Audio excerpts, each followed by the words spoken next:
All right, ladies and gentlemen, we are back to cover the cross-examination of Stormy Daniel's ex-attorney, Keith Davidson, where he is on the stand, and our guy that we have in the courtroom in New York is typing out everything that is happening in the courtroom. Inner City Press, check him out on Twitter. He does fantastic work. And guys, this was kind of a pretty insane testimony here because Keith Davidson talks about Michael Cohen and about the fact that Michael Cohen was very depressed over the fact that when Donald Trump became president, he did not bring Michael Cohen to Washington, D.C. with him. And Keith Davidson testifies that Michael Cohen thought he was going to get some sort of like attorney general position or some high level position like that. And when he didn't, he was so depressed and he was so down that Keith Davidson said he thought he was going to, how do I say this delicately? He thought he was going to self-harm himself or off himself. So it's a pretty insane testimony. But let's go back into the courtroom where we have Donald Trump's attorney, Amil Bove, I believe is the correct pronunciation, cross-examining Keith Davidson. So it looks like they're back. They were away on lunch for a little bit, and now they're back. And the clerk says, all rise. And Trump's lawyer, Amil Bove, says, good morning, Mr. Davidson.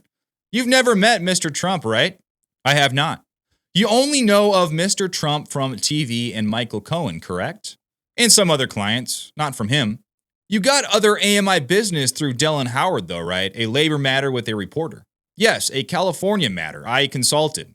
Well, you testified to the grand jury in 2023 and said Miss McDougal didn't want to publish. That's correct. Miss McDougal had a real career on magazine covers, right? Well, more than that. Well, you called her AMI deal a dream deal. And Davidson says, no, she called it that. Well, you didn't discuss that with Michael Cohen until it was closed, right? That's correct. You had a reciprocal referral relationship with Gina Rodriguez, right? Somewhat. Well, you tried to represent her in this matter, correct? I returned a call for her, responds Davidson. But the DA's office told you it was a conflict, right? Davidson says, I disagree. I didn't agree, but did not represent Miss Rodriguez. Bove says, well, you represented Stormy Daniels in her $130,000 agreement, right? Yes. The word decoded was used. It was your idea, right? Davidson says, no, it was widely used. Well, in the Alice in Wonderland warehouse conversation, Michael Cohen was down. And when he says down, he means Michael Cohen was depressed. Davidson says, well, yeah, I thought he was going to off himself. Bove says, he told you he thought he'd be chief of staff or attorney general, right? He had, says Davidson. So Michael Cohen thought he would have a position with Donald Trump as chief of staff or attorney general. And when this did not happen, Michael Cohen was so depressed that Keith Davidson is testifying that he thought he was going to do harm to himself. That's wild. But now we have Trump's lawyer, Bove. He says, when you met with the DA's office, it was by Zoom and Mark Pomerantz asked the questions, right? Yes, objection. And then Merchant sustains the objection from the prosecution. And Bove continues, what does extortion mean to you? Davidson responds, it means coercion and more. It is your belief that the statute of limitations has expired on any extortion by you in this case. Well, I haven't thought of that. Well, you're a lawyer and you haven't thought of that prior to your testimony? I have not. Do you remember telling the DA's office that you didn't recall the election being the deadline? I recall saying I do not recall. So this guy is, playing these games. All of a sudden, he's not recalling anything. Whenever the prosecution is asking him questions, he knows everything. But now, a lot of this stuff, he just does not recall. It just slips in his mind. It's really weird how that happens. But back to Bove, and he says, you say you worked on media cases with NDAs, right? That's correct, says Davidson. Well, you were pretty well versed in getting right up to the line without it becoming extortion. And Davidson says, I don't know what you mean. Bove goes, well, you familiarize yourself with extortion based on a particular experience, right? No. Well, weren't you investigated for extortion under Florida law in 2012? Yes, I was. So you tried to avoid extortion about the 2016 elections to Michael Cohen? No. Well, you represented Dawn Holland leaking about Lindsay Lohan in rehab. TMZ paid her $10,000. I don't recall. She was your client, right? Well, I don't know what you're referring to. Now, Bove says, well, you broke her the Tia Tequila sex tape, right? You were on a 90-day bar suspension. I do not recall. Well, you extracted money from Charlie Sheen, right? There was no extraction. You caused Charlie Sheen to pay, right? Davidson goes, well, there was tortious behavior.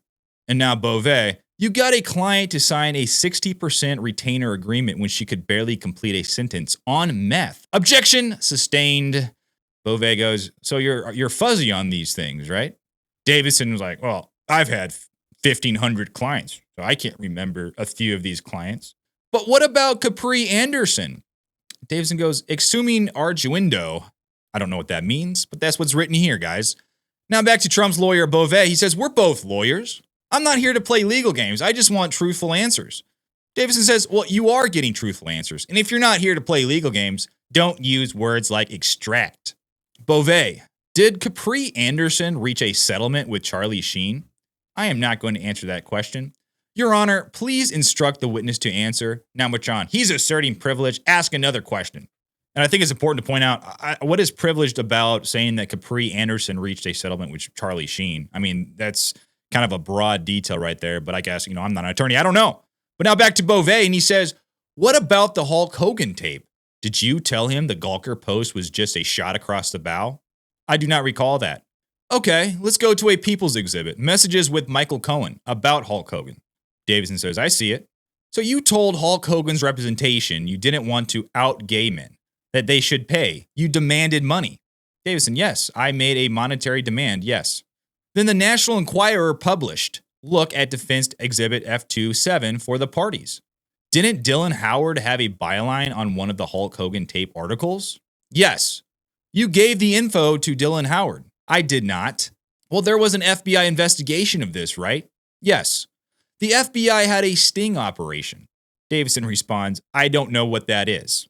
He doesn't know what an FBI sting operation is? That seems a little bit weird. But Bove continues and he explains, well, the FBI was recording you a couple of doors down. Yes, they had an investigation. And the Tampa PD referenced extortion. They investigated, responds Davidson. Well, you became familiar with extortion law, correct? Perhaps.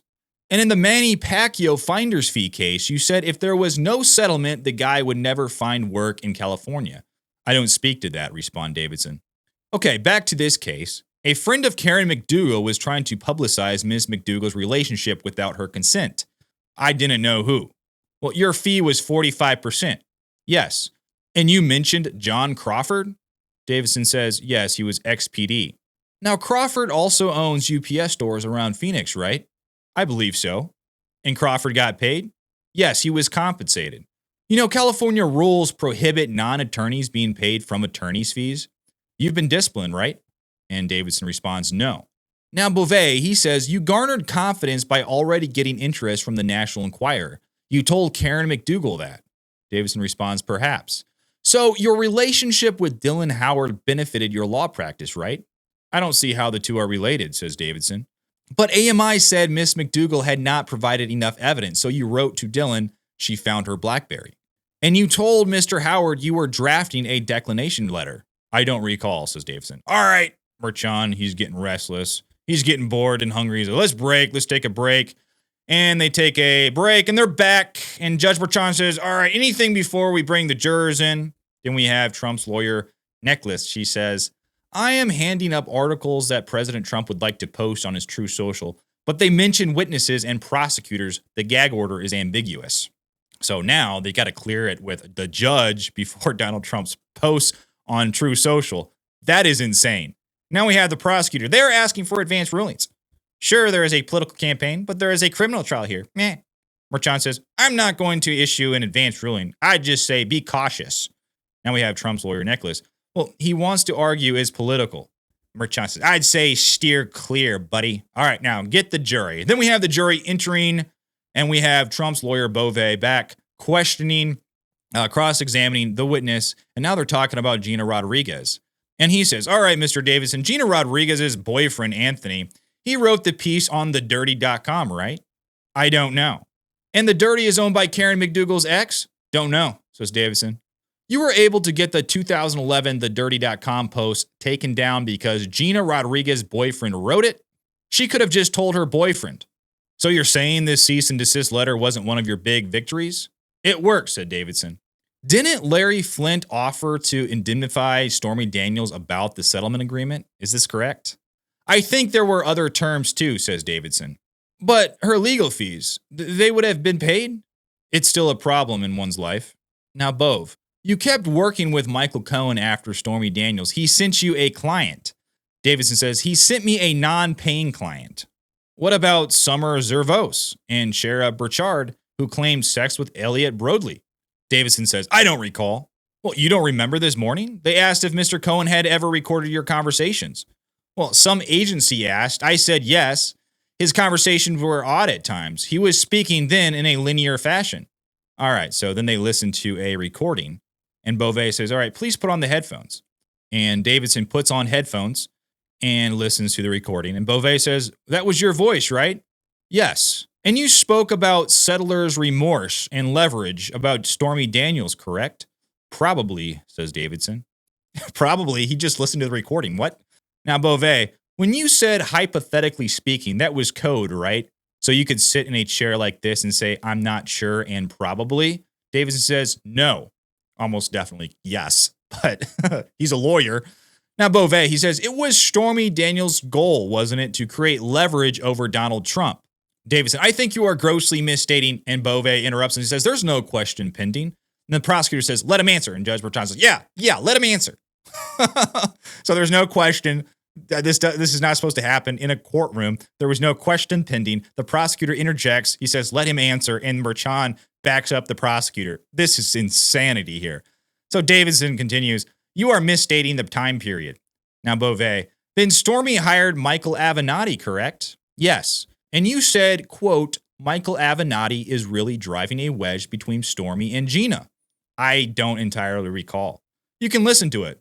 Put the headphones back on. That's right. And he does. And Trump's lawyer, Bove, continues after he listens to the recording. He says, now do you remember? Davidson says, yes. So did you say that it was not discussed if Donald Trump was paying Michael Cohen back? Davidson says, I do not recall. More audio is played, only for the parties and the witnesses, so we don't know exactly what is in this audio. But Davidson says, it's true. Did you say to Michael Cohen, we both want the truth out there? Yes. And in April 2018, did you speak with Michael Cohen about Gina Rodriguez and her boyfriend, what he was saying? No. Do you recall telling Mr. Cohen a quote that if he loses the election, and he will, this story is worth zero, we have no effing leverage? Yes. So right here, they're both benefiting from the fact that Donald Trump won the election, because if he hadn't, they're saying right here, and Keith Davidson is testifying, that they would have had no leverage. So, I mean, right here, it shows that Davidson and Cohen are basically both colluding to make Donald Trump look better because all of their leverage is right here if Donald Trump wins the election. This is bombshell stuff here. So Bove continues, he says, for everyone, the agreement, this is a legal document. Yes, you had a copyright in here. Davidson said it was a transfer of copyright. And on this signature page, David Dennison had not signed, correct? He had not. And you do not know what happened to this after you saw it? No. No further questions. All right, Merchan says. All right, prosecutors, do you want to cross-examine? And the prosecutors asked for 5 minutes, so Merchan says, all right, let's break. And they're back, and we have Prosecutor Steinglass cross-examining Keith Davidson. And he says, all right, Mr. Davidson, Mr. Bove asked you about conversations with Michael Cohen. Had Michael Avenatti taken Stormy Daniels as a client and sued both of you? Yes. So were you saying Stormy Daniels was not threatened in LV, Las Vegas? No. The quote, if he loses the election, we lose all effing leverage. Who said it? Davidson said, Anthony. All right, let's display People's 267 while playing 265. Then we have audio of Cohen, and it says, would you write a book? Would you break away from Trump doctrine? And then audio on Cohen continues, and it says, no one is thinking about Michael. What about me? How many times he said to me, I hate that we did it, and I told him it was the right move. Now we have Davidson on audio, and he says, even if you wanted to write a book, you probably couldn't. Then Michael Cohen says, nah, I could. And the prosecutor continues, he says, what did it mean? I hate that we did it. Davidson said, the Stormy Daniels settlement. No further questions. Now Judge Merchan says, all right, Mr. Bove, do you have a recross? And we have Trump's lawyer, Bove. coming up, and he's going to recross Mr. Davidson. And he says, you don't know the date of this, right? Davidson says, I do not. Bove, we move these into evidence. No objection. Play them. And then on audio, we have Davidson saying settler's remorse, settle by date X or no leverage, or you try to settle twice if you get a chance. And then there's a pause, and then it says hypothetically speaking. Then Bove asks for the next audio clip. And then on this audio clip, we have Davidson who is saying that Gina brought Stormy to Avenatti, the $130,000. Was there ever any indication that the money was coming from him? And I said no. They said, did you ever ask? I said, I don't ask other lawyers about their conversations. And then we have the audio continuing. We have Davidson talking, saying, it's going to air later today. We both know it's the truth, Michael. Bove asked for the next audio clip. And on audio, it's still Davidson saying, Stormy said if he loses the case and we lose leverage, I'm going to sue you. That's called being pushed into settling a case. Now we have Trump's lawyer Bove saying, DD, you said it was Donald Trump, a man you've never met, you never been in the same room with until this Tuesday, right? That's correct. No further questions, says Bove. And now Merchant says, all right, next witness. And now the people is calling Douglas Daus, who is a custodial witness. I could not find a picture of him. So you're going to have to look at, let's say, Steinglass's face just up there alone. And the prosecutor, Steinglass, he says, all right, Mr. Daus, tell me about your history. Daus says, I was in Iraq from 2009 and 2011. It was tech work. And at District Attorney of New York office, what are you? I'm a computer and film expert, supervising analyst. I keep up with technology. How many devices have you analyzed while at HTAU? This was the District Attorney of New York's High Technology Analysis Unit. And Daus answers 3,392. More or less? Daus says more or less. Did you extract Michael Cohen's Apple 6S and Apple 7? Yes. Did you note the last four numbers of the cell phone number? And Daus responds 0114 and then reads off the serial numbers as well. Now the prosecutor says, I move to admit these exhibits. No objections, said Merchan. All right, it's entered into evidence. Okay, let's pull up an example. Who are these text messages between? And Daus responds, these are between Michael Cohen and Hope Hicks. What are the last four of her number? 0226, says Daus. How many contacts did Michael Cohen have? He said he had 39,745. A lot. Wow, that is a lot of phone contacts. That's crazy. But the prosecutor continues, have you ever met Michael Cohen? He says, yes, no, I've seen him. How? I've watched a lot of news. And this audio file? It's with Keith Davidson in voice notes. The prosecutor says, okay, People's Exhibit 247. And Daus responds, is from 9/6/2016. And People's Exhibit 246, is this a transcript of the last 46 seconds? And is it accurate? Daus says, yes. And the audio is played, and it is Trump saying, quote, let me know what's happening, okay? It's such, I think this goes away quickly. And Cohen says, big time. Then there's more audio where Cohen is saying, I need to set up a company for the transfer. Our friend David, and then prosecutor says, okay, nothing further. And Merchan says, all right, defense, would you like to cross? Then we have Bove, Trump's lawyer. Bove comes up on stand, or comes up to question Mr. Daus. And he says, you said your work in Iraq was similar to that for the District Attorney of New York. Yes, says Daus, but this is for a criminal case. Bove says, these hashtags are long, so the computer does it for you, right? That's correct.